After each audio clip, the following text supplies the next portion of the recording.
Mobile phone নিয়ে এবার আরও কড়াকড়ি উচ্চ মাধ্যমিক শিক্ষা সংসদ। উচ্চ মাধ্যমিক পরীক্ষার্থীরা বেআইনিভাবে মোবাইল ফোন নিয়ে পরীক্ষা কেন্দ্রে ঢুকলেই ধরে ফেলবে রেডিও ফ্রিকোয়েন্সি ডিটেক্টর বা আরএফডি। সংসদ জানিয়েছে, পরীক্ষা কেন্দ্রে কোনো ফোন পাওয়া গেলে সেই পরীক্ষার্থীর রেজিস্ট্রেশন বাতিল করা হবে।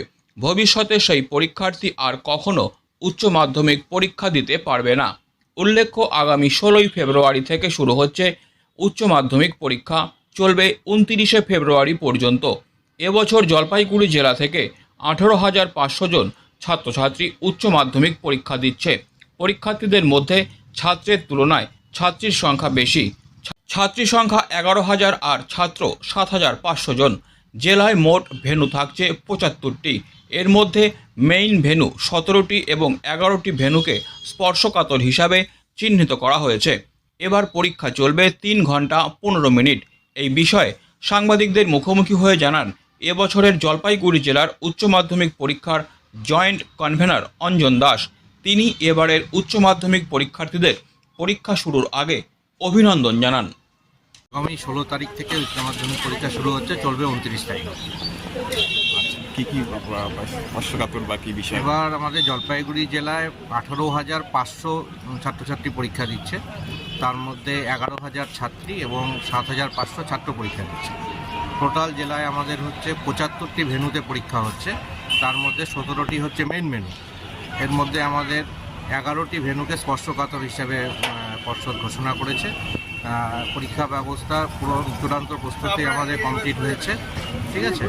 এর জন্য আমাদের প্রত্যন্ত এলাকায় ফরেস্ট বস্তি থেকে শুরু করে চা বাগান থেকে শুরু করে এবং বিভিন্ন ইন্টেরিয়র এলাকায় আমাদের আরডিও থেকে গাড়ির অ্যারেঞ্জমেন্ট করা হয়েছে। ফরেস্ট ডিপার্টমেন্ট তারা নিজস্ব গাড়ির মাধ্যমে ছাত্রছাত্রীদের পরীক্ষা কেন্দ্রে পৌঁছানোর এবং পরীক্ষার পরে বাড়িতে পৌঁছে দেওয়ার জন্য ফরেস্ট ডিপার্টমেন্ট উদ্যোগ নিয়েছে।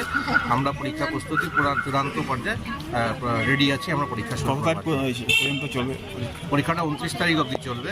এবার আপনাদের সুবিধার জন্য একটা আপনাদের মাধ্যমে ছাত্রছাত্রী এবং অভিভাবকদের কাছে একটা আমরা বার্তা দিতে চাই। সেটা হচ্ছে, এবছরের পরীক্ষাটা উচ্চ মাধ্যমিক পরীক্ষাটা আমরা মাধ্যমিক পরীক্ষা যেমন 9টা 45-এ প্রশ্ন দেওয়া হয়, খাতাটা 55-তে দিয়ে 10টায় শুরু হয়, অর্থাৎ পরীক্ষাটা 3 ঘন্টার হয়। উচ্চ মাধ্যমিক পরীক্ষার ক্ষেত্রে কিন্তু নিয়মটা একটু পরিবর্তন আছে। সেটা পরীক্ষাটা টোটালটা 3 ঘন্টা 15 মিনিট, অর্থাৎ 9টা 45-এ আপনার খাতা এবং প্রশ্ন দুটোই দিয়ে দেওয়া হবে।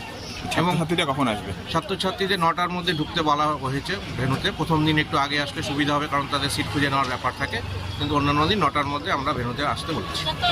বিশেষ ক্ষেত্রে দেখা যায় যে ছাত্রছাত্রীদের একটা কড়া বার্তার মধ্যে দিয়ে বিভিন্ন স্কুলে ঢুকানো হয়, সে বিষয়ে না, পর্ষদের তো নির্দেশ রয়েছে কোনো ডিজিটাল বা মোবাইল ফোন বা সেই জাতীয় ইলেকট্রনিক্স কোনো ডিভাইস নিয়ে তারা যেতে পারবে না। কিন্তু পেন্সিল বক্স বা জলের বোতল ট্রান্সপারেন্ট যদি থাকে বা পিসবোর্ডটা যদি ট্রান্সপারেন্ট থাকে, অবশ্যই সেগুলো অ্যালাউ করা হবে। এ নিয়ে ছাত্রছাত্রী ও অভিভাবকদেরকে অযথা টেনশন করবার কোনো কারণ নেই। সব রকম ব্যবস্থাই আমরা করেছি। এবং একটি পর্ষদ থেকে এবার একটা বিশেষ টেকনোলজি ব্যবহার করছে, যেটাকে বলা হচ্ছে আরএফডি, রেডিও ফ্রিকোয়েন্সি ডিটেক্টর। এর মাধ্যমে কোনো ভেন্যুতে যদি কোনো মোবাইল ফোন থাকে, সেই মেশিনটা নিয়ে আমাদের ডিস্ট্রিক্ট অ্যাডভাইজারি কমিটিরা সেই মেশিনটা নিয়ে বিভিন্ন সেন্টারগুলো তারা পর্যবেক্ষণ করবে। যদি কোনো ভেন্যুতে মোবাইল ফোন সক্রিয় থাকে বা সুইচ অফ অবস্থায়ও থাকে, তাহলে সেই ডিভাইসটা কিন্তু আমাদের ইন্ডিকেট করবে যে কোন রুমে মোবাইলটা ইউজ হচ্ছে বা মোবাইল রয়েছে। হয়তো ছাত্রছাত্রীদেরকে অনুরোধ করব, তোমরা পর্ষদের নির্দেশ মেনে মোবাইল ফোন নিয়ে কোনো মতেই তোমরা কিন্তু পরীক্ষা হলে যাবে না।